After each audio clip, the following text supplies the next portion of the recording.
Again in the air, down the left field line.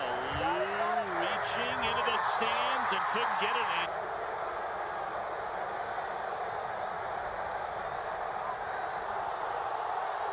That's awfully close to fan interference right there.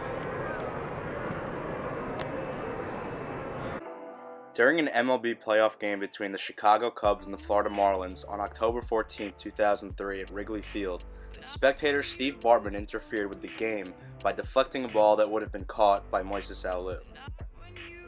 The incident occurred in the 8th inning of Game 6 of the National League Championship Series, with the Cubs ahead 3-0 in the 8th inning and leading the series 3-2 in a best-of-7 series.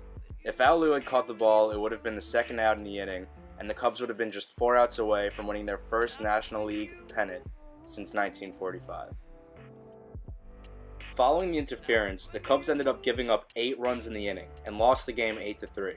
When they were eliminated in the 7th game the next day, the incident was seen as the first domino in the turning point of the series, considering they ended up losing the series. The incident has been compared to other superstitious curses in the MLB, and the Cubs did not make it to the World Series until 2016, where they ended up winning the series and the Steve Bartman curse was lifted. The Cubs even offered Steve Bartman a World Series ring.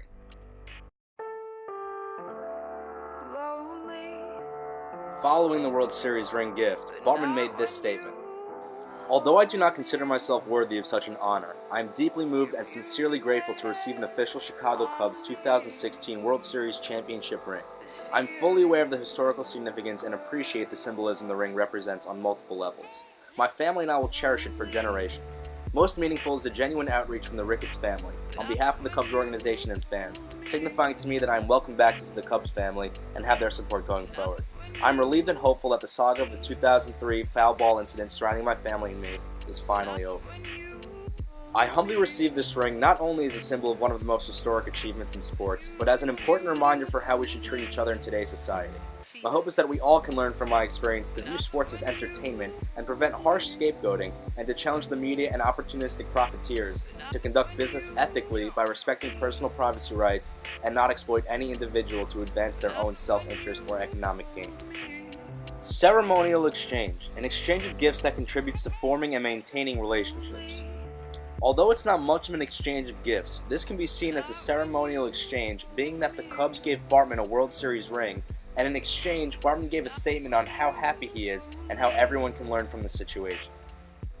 Sports can be seen as a religion in this situation, being that every time something went wrong for the Cubs, it was immediately blamed on Bartman until they finally won a World Series title.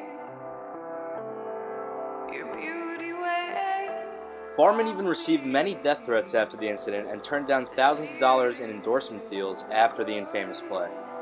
Hierophany, a manifestation of the sacred or beginning of a religion.